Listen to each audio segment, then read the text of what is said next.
Hello Aries and welcome to Providence. My name is KK and this is your general weekly reading for the week commencing the 12th of July 2020. Thank you for joining me. I hope you're all very well. Once again, this is for the Aries collective, Sun, Moon, Rising, Venus signs of Aries, as well as the cross watchers. Everyone is most welcome here.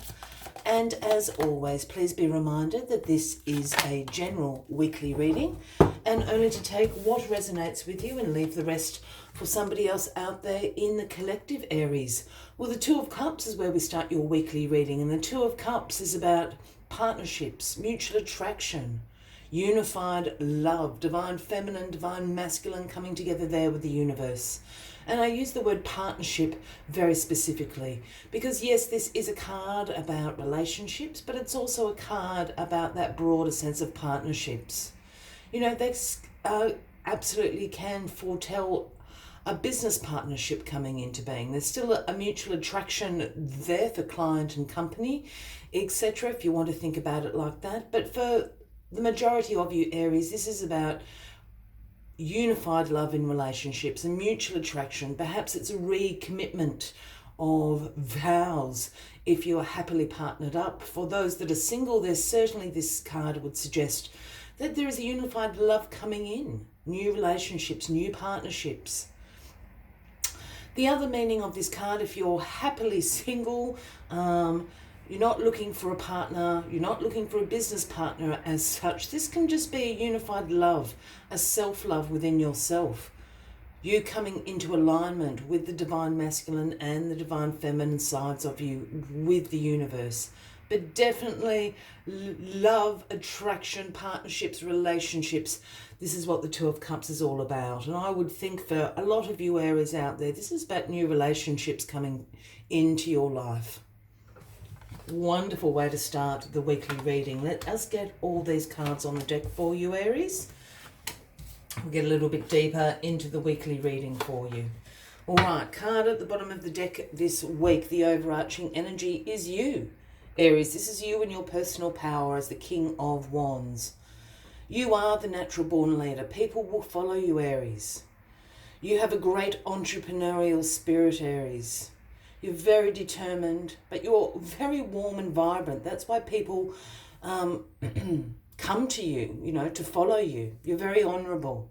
The other thing about you in your personal power as the King of Wands, Aries, is this great visionary quality you have.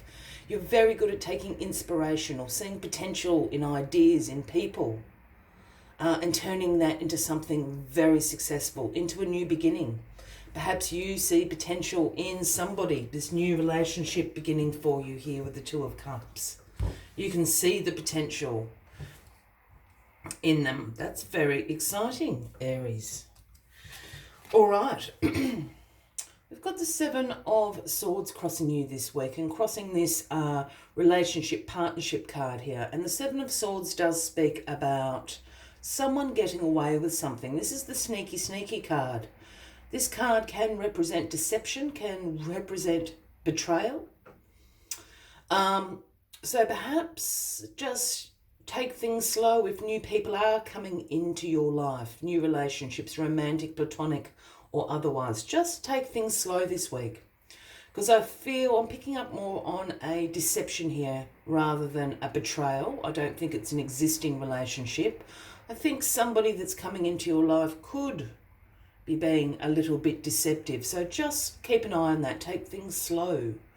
I always say, you know, if it's meant to be, there's no time factor for that. You don't need to rush into it. It's better to take things slow when starting in these new friendships, these new partnerships.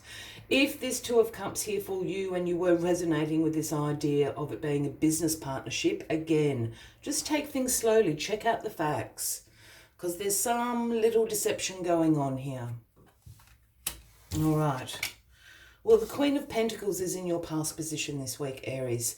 Now, the Queen of Pentacles is a nurturing queen, a practical queen, a queen that is very capable of providing financial security for herself, for her family, for her community. This is the working parent card. I call this the schedule on the fridge card. It's that sort of energy. And you know, when you go in and you've got the schedule on the fridge, you've got the calendar on the fridge, you know when the bills are due, you know when people have got dentist appointments, you know when you've got a meeting, you know when Johnny and Mary have sports practice or whatever the case is. Yeah? This is this sort of energy of the Queen of Pentacles, highly practical, highly organised. This would represent somebody in your life, and we're talking about a Taurus, Virgo, or a Capricorn, a man or a woman. I don't read gender into the cards unless I'm called to do so. Again, Taurus, Virgo, or Capricorn. And I feel, you know, is this the person that this new relationship is starting up with, Aries? Just putting that out there. I wonder if this person, you know, in whether it's business or platonic or romantically speaking, I wonder if this Queen of Pentacles is where this mutual attraction is coming from. Again, Taurus, Virgo, Capricorn. Card in your grounding position this week is the Page of Cups. Now, the pages for me always bring the messages from the tarot. They are the messenger card. And the message that the Page of Cups brings is one that is normally in the form of intuition. It's an intuitive message. So pay close attention to the little voice inside your head this week, and pay close attention to your dreams this week.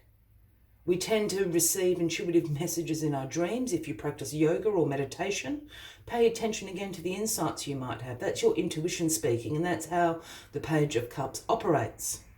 But the message they are bringing is in this curiosity, this opportunity, possibilities.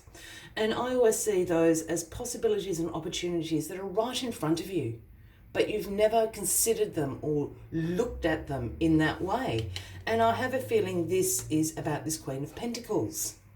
And whatever this platonic relationship, partnership, whatever that is, that Two of Cups there for you. I think they've been around for a while. And it's, you know, the Page of Cups always kind of points out the obvious in a way, but it's because you just haven't considered it, you know, in that light before. You know, perhaps this Queen of Pentacles has been around you for a while, a good friend in your community, a co-worker, and all of a sudden you start to look at them in a different way.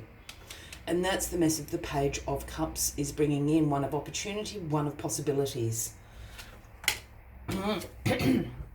Well, the good old Queen of Swords is in your crowning position this week. Aries. Now, this Queen of Swords is extraordinarily independent, holds that sword of truth in her hand there. Very unbiased judgment, very direct communication, great mental clarity. You know, she shares the quality of the king of being the authority of truth with that sword of truth in her hand. She's a very busy queen.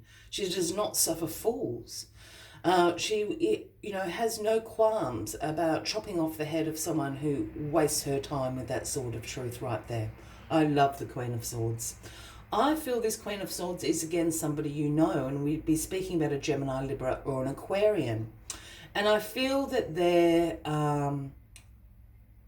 pointing out your truth. Whatever this Page of Cups is trying to tell you, the Queen of Swords is sort of going to validate that for you. And I really have this strong feeling it's about this Queen of Pentacles over here. There's a partnership that needs to happen with this Queen of Pentacles. And, you know, the Queen of Swords is going to tell you in no uncertain terms. You know, the Queen of Pentacles isn't really interested in not hurting people's feelings or speaking out of turn. They're just going to speak their truth. Again, Gemini, Libra, or an Aquarian. I think they can see what's going on here. And, you know, they're going to tell you exactly how it is that Queen of Swords. Again, Gemini, Libra, or an Aquarian. Now, the outcome card of this week is the Seven of Wands. So the Seven of Wands always speaks about some challenges, some competition. But it also speaks about your resilience, your perseverance. You've got the higher ground here. Everyone can come along and prod and poke you with their wands. But really, you've got the higher ground here. You're going to see this off. You're going to overcome these challenges. I feel that this is more so about competition, and I have a feeling that this Queen of Pentacles, this partnership, this Queen of Pentacles has a lot of interest. You know, there's a lot of competition, but, you know, persevere. Because you've got the higher ground there, you're actually going to win at the end of the day, Aries. You're going to overcome that challenge. The Queen of Pentacles is going to see how persistent and resilient you are, how courageous you are. So just keep going. Take it slow. This deception here is really, really interesting, and I feel that it's coming from this partnership. However, whatever form that is taking for you, Aries. As always, I like to take one final message just to summarise the weekly readings for you. And while I'm finding that final card for you, if you are resonating with this reading, by all means, give the video a like. Feel free to leave a comment if you would like to, and if you haven't already, please consider clicking that subscribe button below the video, as I do have some ongoing weekly readings for everybody. Let us get this final message out to you, Aries. There it is. It is the number 29, Giraffe Spirit. And Giraffe Spirit's message always is see the bigger picture. See the bigger picture. That's why I'm telling you to go slow. See the bigger picture. All right, let's see what other messages Giraffe Spirit has for you this week. When Giraffe Spirit appears, it is a sign to observe from a higher view. In all aspects of your life, it's time to stretch your neck out and broaden your view. Open your eyes to what others need or are experiencing, and see the big picture you fit into. No matter how great your wisdom, your knowledge or experience, you don't want to overlook details and connections that will help you better understand yourself and your circumstances. So stretch yourself. Look beyond what catches your attention at eye level, and know that not everything is as obvious as you might like it to be. The universe will bestow upon you a new perspective that might make all the difference. I will leave you with that as the final message of the week, Aries. I wish you a fabulous week ahead. I look forward to seeing you next week, and until then, from me to you, much love and light. Bye-bye.